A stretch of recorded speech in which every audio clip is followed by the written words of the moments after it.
ஏற்கனவே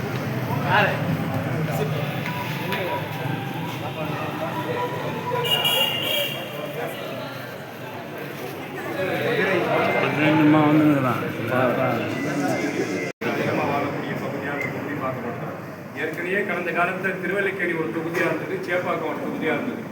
திருவல்லிக்கேணி ஒரு தொகுதி, சேப்பாக்கம் ஒரு தொகுதியாக இருக்கும்போது மேடம் அவர்கள் இருக்கும்போது சேப்பாக்கத்தில் முன்னாள் முதலமைச்சர் கலைஞர் அவர்கள் போட்டியிட்டு 4000 வாக்குகளில் வந்து வெற்றி பெற்றார். கடுமையான போட்டிக்கு மத்தியில் வெற்றி பெற்றார். அதோட அவர் திருவாரூரில் போய் நின்றார். அப்போ தமிழ்நாட்டில் இருக்க இங்கே சேப்பாக்கத்தில் இருக்கக்கூடிய இஸ்லாமியர் தொகுதியாக சேப்பாக்கம் தொகுதி களத்தில் இருக்கும்போது நீங்கள் ஒரு தொகுதி வரையறைன்ற பேரில் இங்கே இருக்கக்கூடிய திருவல்லிக்கேணியும் சேப்பாக்கையும் ஒன்றாக இணைத்து விட்டு இவர்கள் குளிர் காய்வதற்காக திருவல்லிக்கேணி சேப்பாக்கத்தில் அவன் ஏன்னா 1000 விளக்கு இந்த பகுதியில் ஜெயிச்சிருக்கிறார். திருவல்லிக்கேணி சேப்பாக்கம் தொகுதி அந்த மாதிரி தொகுதியாகவே பார்க்கப்படுது. இந்த இடத்துல திமுக குடும்பம் வந்து தான் நிற்கணும் என்ற ஒரு மாயத்தோட்டத்தை உருவாக்குறாங்க. ஏன்னா அவர் முன்னாள் முதலமைச்சர் முன்னாள் இன்னைக்கு இருக்கக்கூடிய துணை முதலமைச்சராக இருந்த எதிர்கட்சி தலைவர் இருக்கக்கூடிய உதயநிதி இந்த பகுதியில் சட்டமன்ற உறுப்பினராக இருக்கிறார். முறையாக இங்கே இருக்கிற தமிழ்நாட்டில் இருக்கக்கூடிய இங்கே பகுதியில் இருக்கக்கூடிய எல்லாருமே தமிழக வெற்றிகளுக்கு இணைகிறாங்க. அப்போ இஸ்லாமிய மக்களை இணைக்கணும்னு சொல்லி இந்த இடத்துல இந்த பகுதியில் நான் இந்த பகுதியிலேயே வளர்ந்தவன், இந்த பகுதியிலேயே வாழ்ந்தவன், அந்த அடிப்படையில் நீ திருவல்லிக்கேணி சேப்பாக்கம்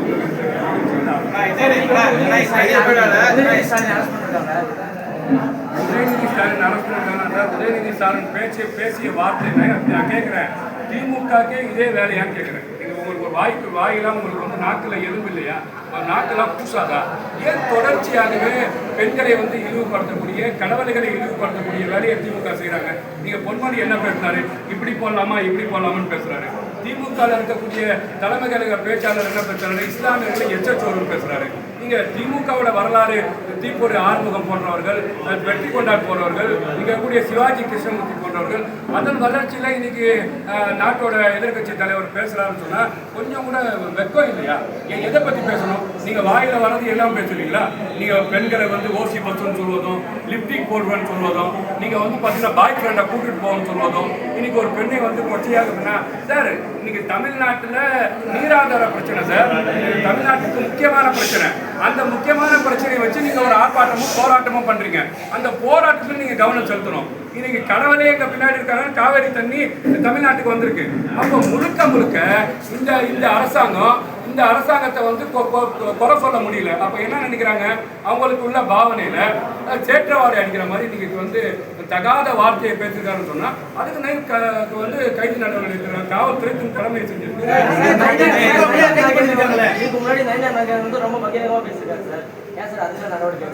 இவர் பேசின வார்த்தை என்ன சொன்னாருன்னா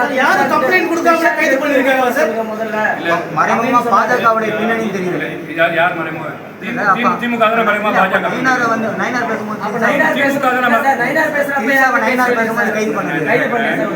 திமுக அரசாங்கம் நாங்க வந்து கொள்கை ரீதியாக இன்னைக்கு பாஜக வெளிப்படையா களத்துல இறங்கி மக்கள் வாக்களிச்சிருக்கிறாங்க.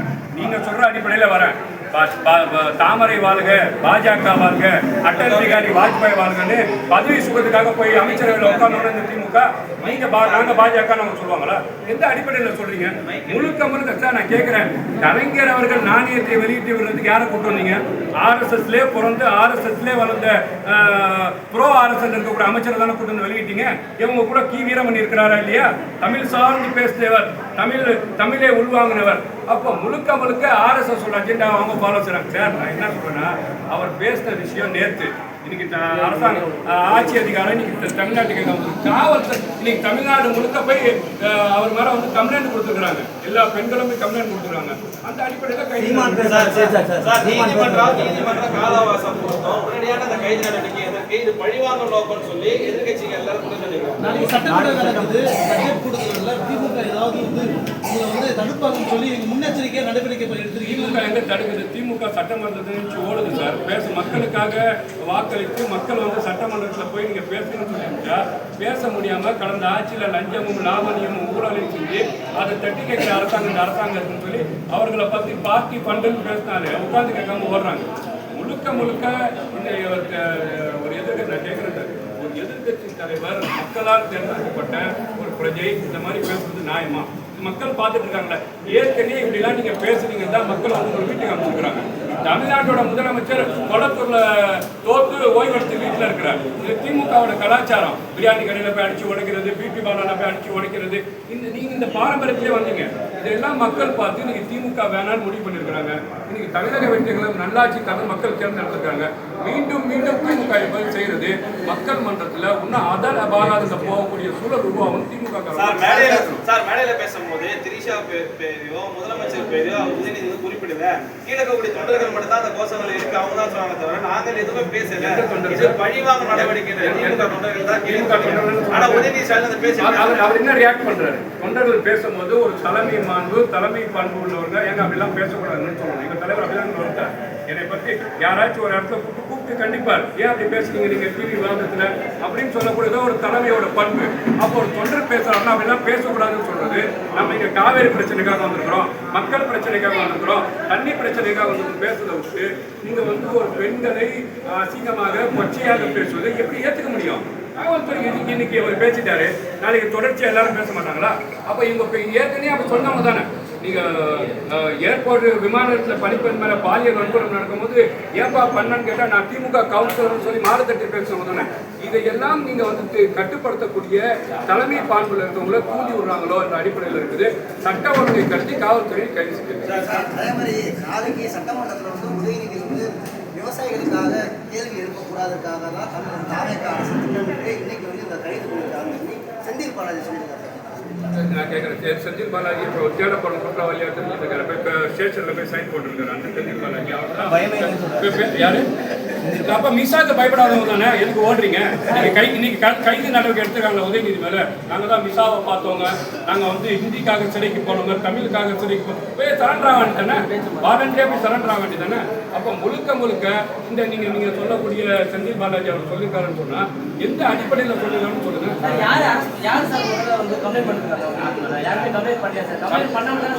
தமிழ்நாடு முழுக்க கம்ப்ளைண்ட் கொடுத்துருக்காங்க சார். என் மதுரை மத்திய பகுதியில் கரிமேடு என்ற ஸ்டேஷனில் இன்ஸ்பெக்டர் இத்ரீஸ் முன்னிலையில் மகளிர் அடிக்க கம்ப்ளைண்ட் எழுதி கொடுத்துருக்காங்க. காட்டாவா கம்ப்ளைண்ட் காலையில் 9 மணிக்கு புடிச்ச கம்ப்ளைண்ட் நேற்று பேசியிருக்கிறாரு. அந்த அடிப்படையில் கம்ப்ளைண்ட் கொடுத்துருக்காங்க. இந்த கம்ப்ளைண்ட் ஜெயலா நாகரிகம் மேலே கம்ப்ளைண்ட் கொடுத்தா நடவடிக்கை எடுக்கும் காவல்துறை. யார் பேசினார்களோ யார் மீது கம்ப்ளைண்ட் கொடுத்தா நடவடிக்கை எடுக்கும். உறுப்பினரா இல்ல நடிகர் திரிஷாவை குறித்து பேசியதால கைது நடவடிக்கையா இல்ல முதலமைச்சர் விஜய் குறித்து பேசுறாங்க? பெண்களை பற்றி பேசுறது எல்லா பெண்களுக்கும் எல்லா பெண்களும் தொடர்பு.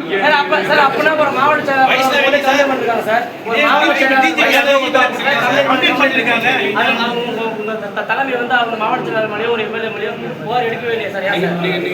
உங்களுக்கு எல்லாமே தெரியும். நீங்க கம்ப்ளைண்ட் பண்ணி நடவடிக்கை எடுத்து எஃப்ஐஆர் போட்டுறது தெரியுமா? நீங்க சொல்லக்கூடியவர்கள் மாவட்டத்தில் பதிவு போடுங்க சார். ஒரு எம்எல்ஏ மேலே கம்ப்ளைண்ட் பாருங்க, எம்எல்ஏ வந்து பதிவு விசாரணை நடந்துட்டு இருக்கு. விசாரணை நடந்துட்டு இருக்கு. அப்ப வந்து பாத்தீங்கன்னா கே நடவடிக்கை எடுக்கணும். விசாரணை நடந்துட்டு இருக்கு சார். எஃப்ஐஆர் போட்டிருக்காங்க, நடவடிக்கை எடுக்கலன்னு சொல்றீங்களா? ஒரு ஆளுங்கட்சியோட மாவட்டம் திமுக நடக்குமா?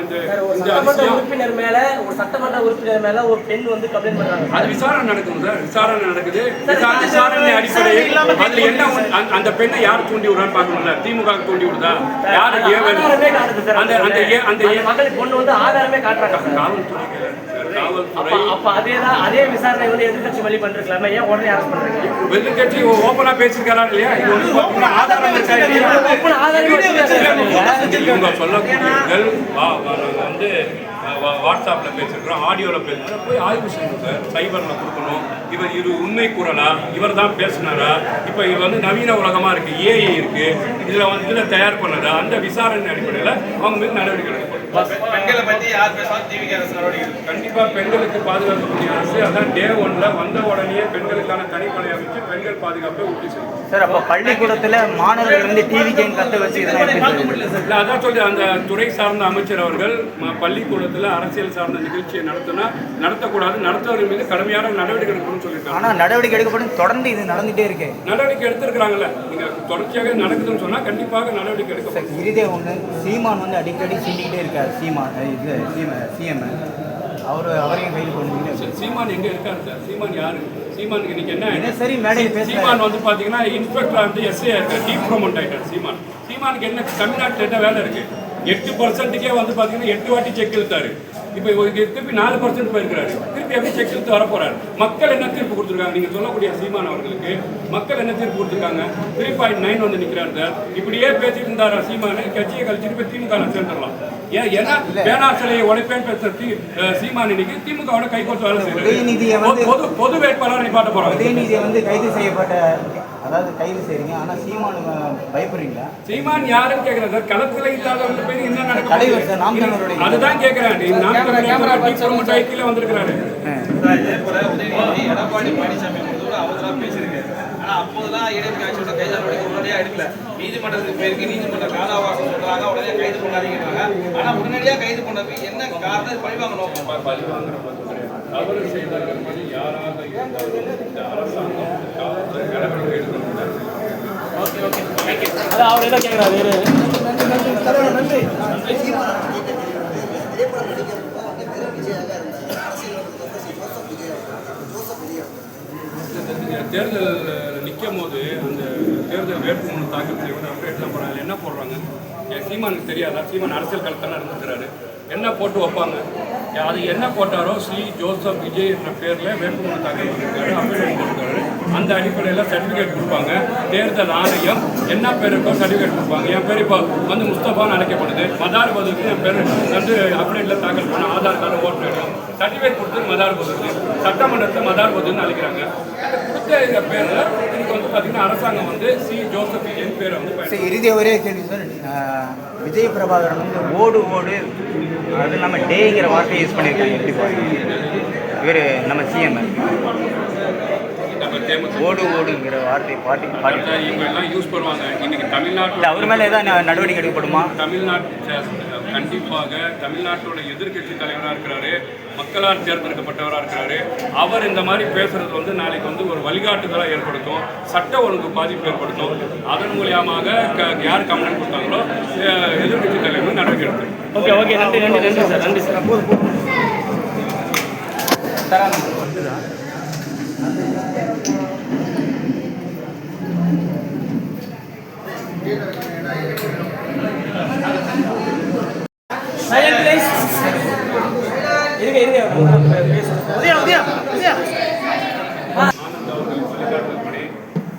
தமிழகத்தில் இருக்கக்கூடிய 234 சட்டமன்ற தொகுதியில் இருக்கக்கூடிய இஸ்லாமியர்களை தமிழக வெற்றிக் கழகத்தில் இணைக்கக்கூடிய பணியை என் தலைமையில் இன்று நான் திருவல்லிக்கேணி சேப்பாக்கம் பகுதியில்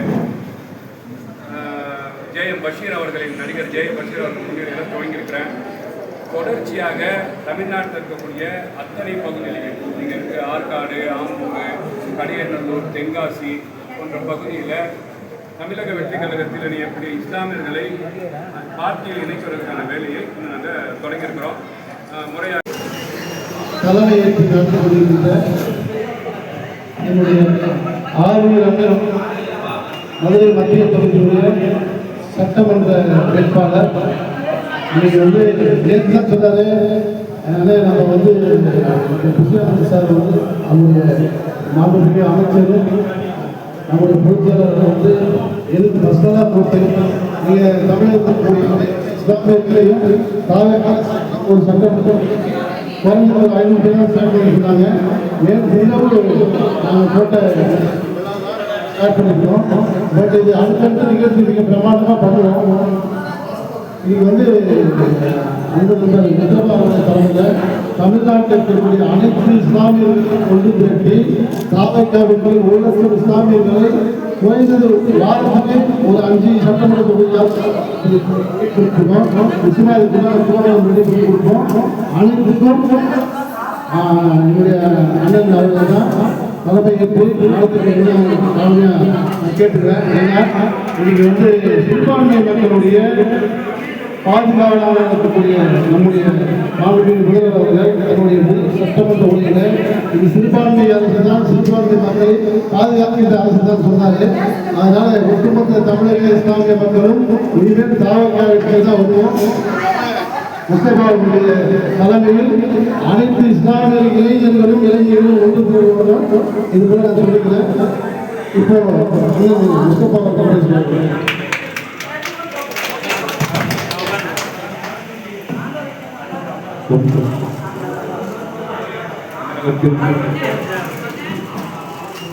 அவர்களின் ஆணைக்கிணங்க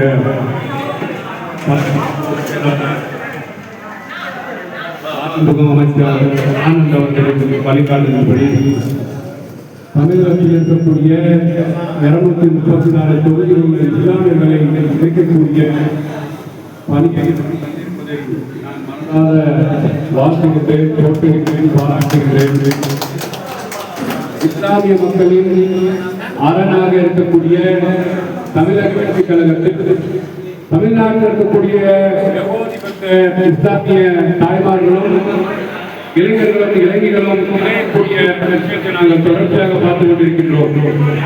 தமிழக வெற்றி கழகத்திலே இணைய வேண்டும், பிறப்பதும் எல்லாம் இருக்கும் என்ற தாரக மந்திரத்திலே இஸ்லாமியர்களுக்கு விகிதாச்சாரம் அடிப்படையில் சட்டமன்ற தேர்தல் போது 13 இஸ்லாமியர்களுக்கு வேட்பாளராக அறிவித்து இஸ்லாமியர்களை சட்டமன்ற உறுப்பினராக அழைக்கப்பட்டு இஸ்லாமியர்களை அங்கீகாரம் கொடுத்த ஒரே தலைவர் தமிழகத்தின் முதலமைச்சர் என்பதை இஸ்லாமியர்கள் உணர்ந்திருக்கிறார்கள். அது மட்டுமில்லாமல் வக்ஃபு சொத்துக்கு எதிராக இஸ்லாமியர்கள் மனதில் பாதிக்கப்பட்ட போது நான் இருக்கின்றேன், தமிழகத்தின் வெற்றி கழகத்தின் தலைவராக இருக்கும்போது நான் இருக்கிறேன் என்று உச்ச நீதிமன்றத்திலே வழக்காடு மன்றத்திலே வக்ஃபுக்கு எதிராக வழக்காடு மன்றத்தில் வழக்கு தொடர்ந்து இஸ்லாமிய மக்களின் பாதுகாவலரை உணர்த்திய மரியாதைக்குரிய தமிழ்நாட்டு முதலமைச்சர் பின்னால் வரக்கூடிய ஆற்றலை இதன் மூலம் புரிந்து கொள்ள முடிகின்றது. அது மட்டுமில்லாமல் தமிழ்நாட்டு மக்கள், இந்தியாவில் இருக்கக்கூடிய இஸ்லாமிய மக்கள் எந்த பாதிப்பையும் நிறைவேற்றக்கூடாது, எந்த பாதிப்பும் அடையக்கூடாதுன்னு தமிழக வெற்றி கழகம் சொல்லும் போது சிஏஏ என்ஆர்சிக்கு மத்திய அரசை வலுவாக எடுத்து குரல் கொடுத்தவர் இஸ்லாமியின் பாதுகாவலர் மரியாதைக்குரிய தமிழ்நாட்டு முதலமைச்சர் என்பதை இஸ்லாமிய மக்கள் உணர்ந்திருக்கிறார்கள். தொடர்ச்சியாக அதிமுக, திராவிட முக இஸ்லாமியின் பாதுகாவலர் ஏமாத்திட்டு இருந்தாங்க. காகிதம் இல்ல தேர்தலாம் இஸ்லாமியர்களை கொடுத்துட்டு போனார்கள். கடந்த முறை முத்துவேல் கருணாநிதி, ஸ்டாலின் போன்றவர்கள் தான் அரங்கேற்றினார்கள். ஆனா திமுக காரர்கள் இஸ்லாமியர்களை எச்சல் சோழி என்று விமர்சித்தார்கள், நடவடிக்கை எடுக்கல. ஆனாலும் இஸ்லாமியர்களுக்கு அங்கீகாரம் கொடுக்க வேண்டும் என்று இஸ்லாமியர்களுக்கு அமைச்சரவையிலே தமிழ்நாட்டு வரலாற்றிலே அழகு பார்த்த ஒரே தலைவர் தமிழ்நாட்டோட முதலமைச்சர் என்பதை இஸ்லாமியர்கள் உணர்ந்திருக்கிறார்கள். தொடர்ச்சியாக நீங்க சர்க்காரியா கமிஷன் இந்தியாவில இஸ்லாமியர்கள் வறுமை கோட்டுக்கு கீழே இருக்கின்றார்கள், கல்வியிலையும் வேலை வாய்ப்பிலும் மேலோக்கி செல்ல வேண்டும். இதையெல்லாம் கருத்தில் கொண்டு தமிழ்நாட்டிலே வரக்கூடிய பட்ஜெட்டிலே இஸ்லாமிய மக்களுக்கு ஒரு புதிய நல்ல திட்டங்களை அறிவிக்கக்கூடிய அரசாங்கம் பார்க்கப்படுகின்றது. அது மட்டுமில்லாமல் இஸ்லாமியர்கள் புனித ஹஜ் யாத்திரை செய்வதற்கு 25,000 மானியத்திலிருந்து 50,000 மானியமாக உயர்வு சொல்லிக் கொண்டிருக்கிறார்கள். அந்த அரசாணையை இந்த அரசாங்கம் நிறைவேற்றும் என்பதை இந்த இடத்தில் நான் சொல்ல கடமைப்பட்டிருக்கின்றேன். அது மட்டுமில்லாமல் ஹஜ் செல்வதற்கு கடந்த முறை பார்த்தோம், 5,000 பேர் கொடுத்திருந்தாங்க, 8,000 பேர் கொடுத்திருக்கிறாங்க. தமிழ்நாட்டில் ஹஜ் பயனாளிகள் புண்ணிய யாத்திரை செய்வதற்கு 13,000 பேர் இன்னைக்கு பார்த்தீங்கன்னா ஃபார்ம் கொடுத்திருக்கிறாங்க. தமிழக அரசாங்கம், மாண்புமிகு முதலமைச்சர் அவர்கள் மத்திய அரசாங்கத்திற்கு நீங்கள் ஹஜ் யாத்திரை செய்யக்கூடிய புண்ணிய யாத்திரைக்கு தமிழகத்தில் இருக்கக்கூடிய இஸ்லாமியர்களுக்கு அந்த நம்பரை உயர்த்த வேண்டும் என்று கடிதம் எழுதியிருக்கார் என்று சொன்னார். இவர்தான் தமிழ்நாட்டின் உண்மையாக இஸ்லாமிய பாதுகாவலர் என்பதை உணர்ந்து தமிழ்நாட்டில் இருக்கக்கூடிய ஏகோபத்த இஸ்லாமிய மக்கள் இன்னைக்கு தமிழக வெற்றி கழகம், மாண்புமிகு முதலமைச்சர் அவர்களை கரத்தை வலுப்படுத்த தொடங்கிவிட்டார்கள்.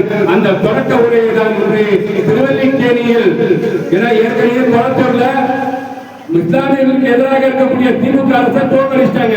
இன்னைக்கு நாங்க வந்திருக்கிறோம்னா இந்த தொகுதியில யார் ஜெயிச்சிருக்கிறா? துணை முதலமைச்சர் ஜெயிச்சிருக்கிறார். நீங்க எழுதி வச்சுக்கோங்க. வர இருக்கின்ற உள்ளாட்சி தேர்தலாக இருந்தாலும் சரி, இடைத்தேர்தலாக இருந்தாலும் சரி, பாராளுமன்ற தேர்தலாக இருந்தாலும் சரி, இந்த தொடக்கத்தில் இருக்கக்கூடிய இஸ்லாமிய பகுதியான திருவல்லிக்கேணி சேப்பாக்கத்தில் திமுக மண்ணை கவை போகுது என்பதுதான் இது வெளிப்படையாக தெரிகிறது. தமிழ்நாட்டில் ஒரு நல்லாட்சி மலர்ந்திருக்கின்றது, இஸ்லாமிய பாதுகாப்பு ஆட்சி மலர்ந்திருக்கிறது. மாவீரர் என்பதை அடிப்படையை கொண்டு இஸ்லாமிய மக்கள் தமிழக வெற்றி கழகத்திற்கு வந்து கொண்டிருக்கிறார்கள். அதன் முயற்சியாக இன்றைக்கு நிகழ்ச்சி ஏற்பாட்டாளர் முன்னிலையில் மரியாதைக்குரிய நடிகருமான தமிழக வெற்றி கழகத்தினுடைய ஜேஎம் பஷீர் அவர்களின் ஏற்பாட்டில் இந்த விழா நடந்து கொண்டிருக்கின்றது. தொடர்ச்சியாக இந்த விழா ஒவ்வொரு தொகுதியிலும் கொளத்தூரிலையும் எங்க இருக்கக்கூடிய ஆர்கே நகர்லையும் குடியாத்தம் தொகுதியிலையும் ஆம்பூர் தொகுதியிலையும் வாணியம்பாடி தொகுதியில் நடக்க இருப்பதை தெரிவித்துக் கொண்டு தமிழக வெற்றி கழகத்தில் இணைந்திருக்கின்ற அத்தனை இஸ்லாமிய பெருமக்களுக்கும் உலமாக்களுக்கும் இமாம்களுக்கும் இங்கே கூடியிருக்கின்ற அத்தனை நல்லுறவுகளுக்கும் பத்திரிகையாளர்களுக்கும் நன்றி பாராட்டி விடைபெறுகிறேன். நன்றி, வணக்கம்.